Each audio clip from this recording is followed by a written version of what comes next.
Hey guys, welcome back to my YouTube channel. My name is Kaleche if you're new here, and I post videos about lifestyle, motherhood and fashion. So if you're interested in such kind of videos, and I promise you won't regret it, kindly hit that subscribe button to support me, and I'll appreciate it. I'm on the road to 1,000 subscribers, and I'll appreciate if you give me your support. If you're a returning subscriber, thank you so much for always being here for me. I appreciate your support.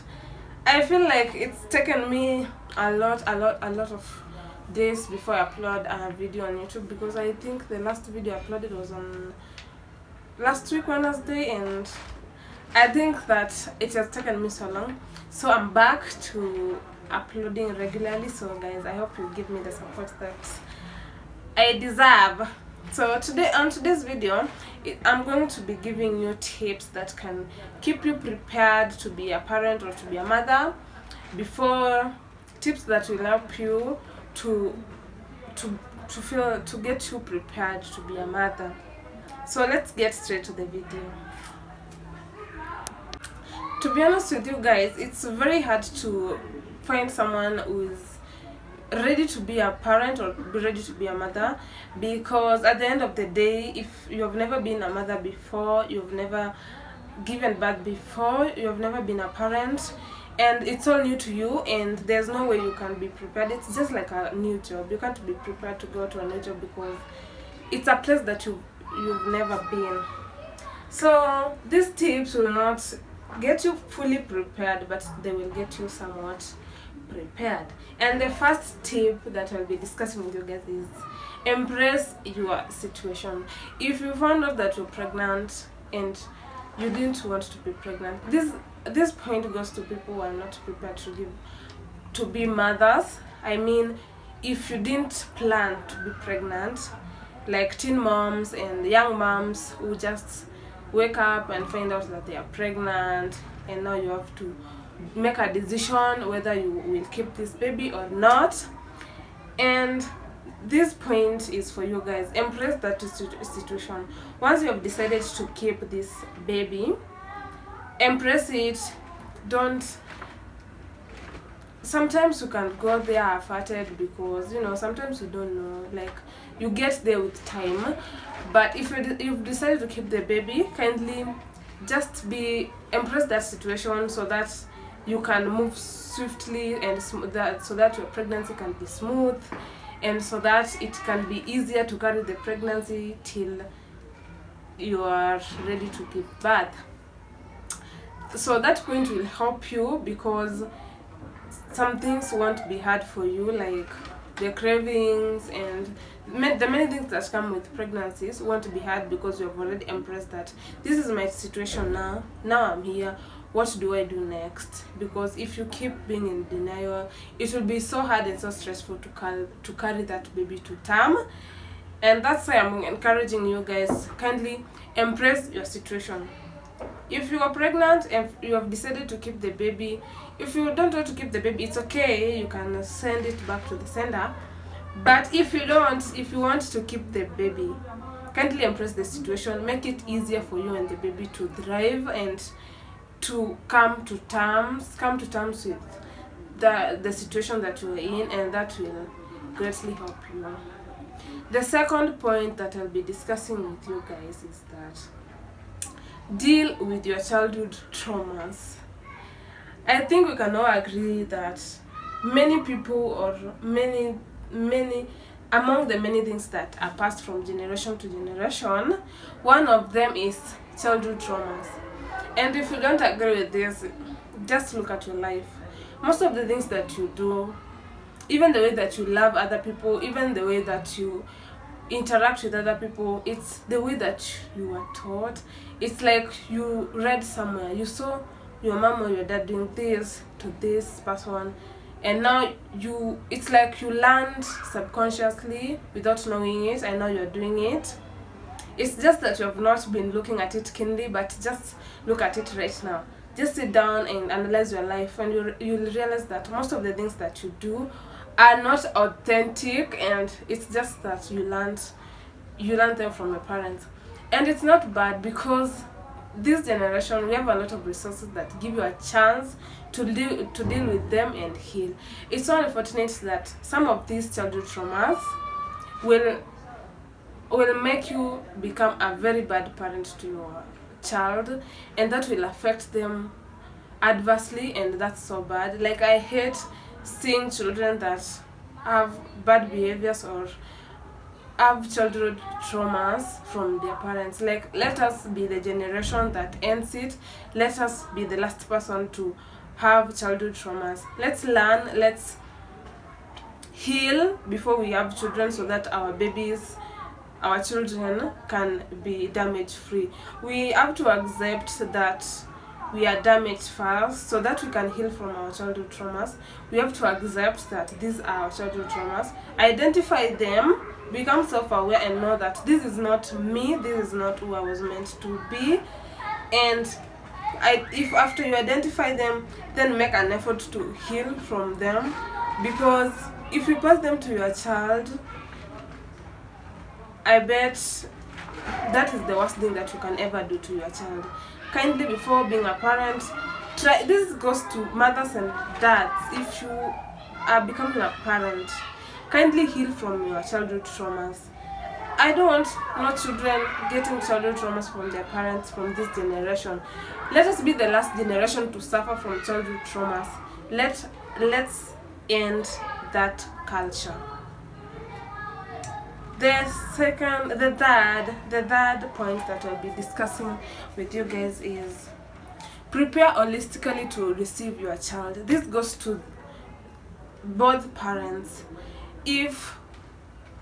And by holistically, I mean emotionally, physically, and financially.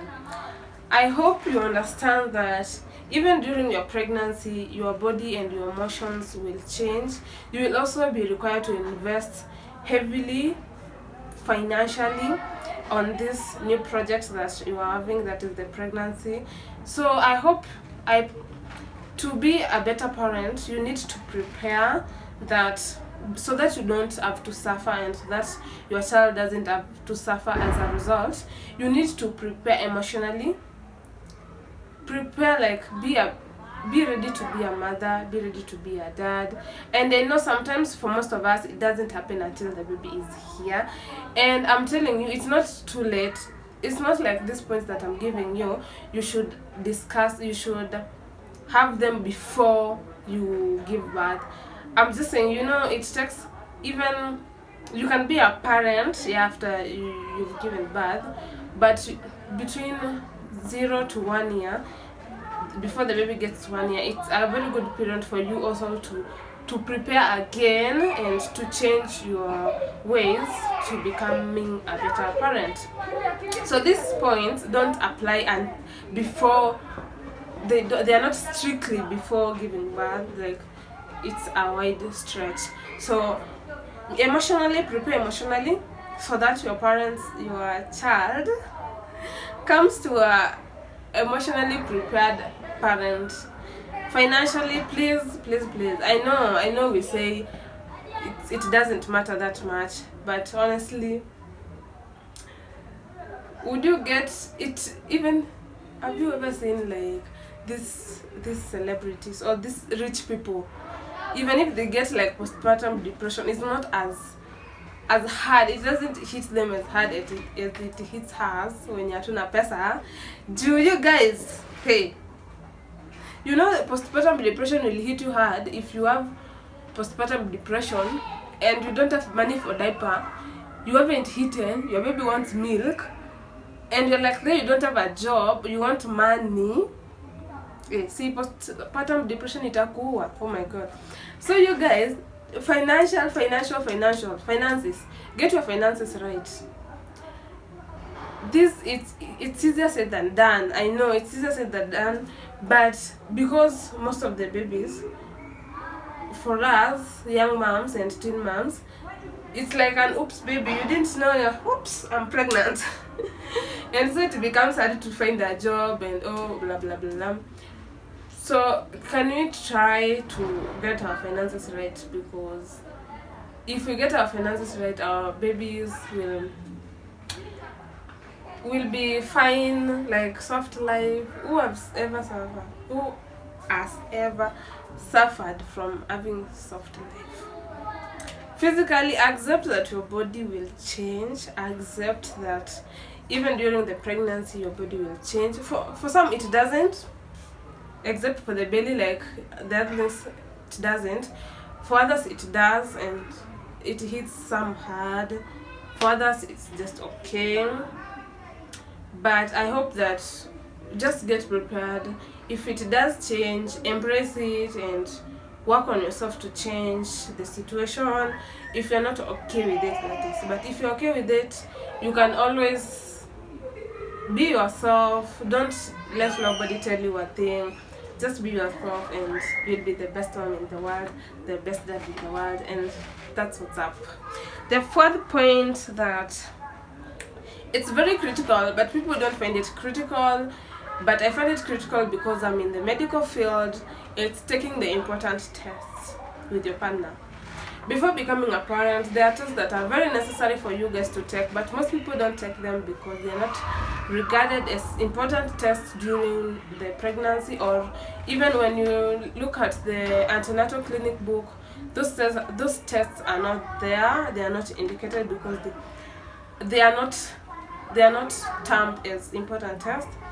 But as I keep being in the medical field, I come to realize that these tests are so much important, because some babies, when we give birth to babies that are disabled or have defects, and I'm not saying that the parents to babies who are able differently that are ignorant, but I'm just saying there are things that we can't really like take out or avoid. Yeah, that's the word, avoid.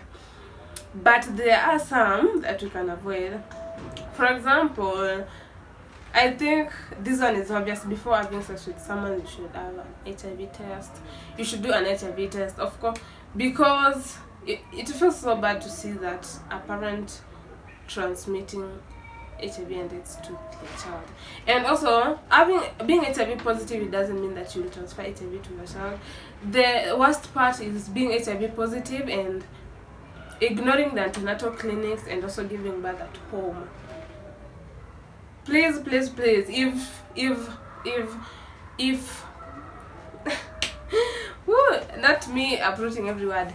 If you know you are HIV positive and you have been tested and you know you're HIV positive, kindly go to all the antenatal clinics and also give birth at the hospital. It helps protect your baby, because you don't want your baby to suffer from things that they didn't have a chance to make a decision about.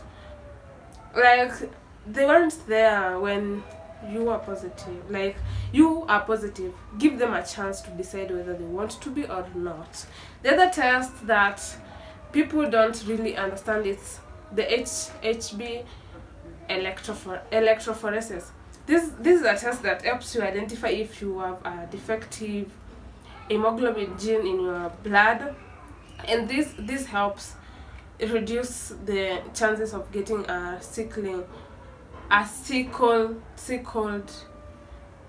baby with sickle cell disease.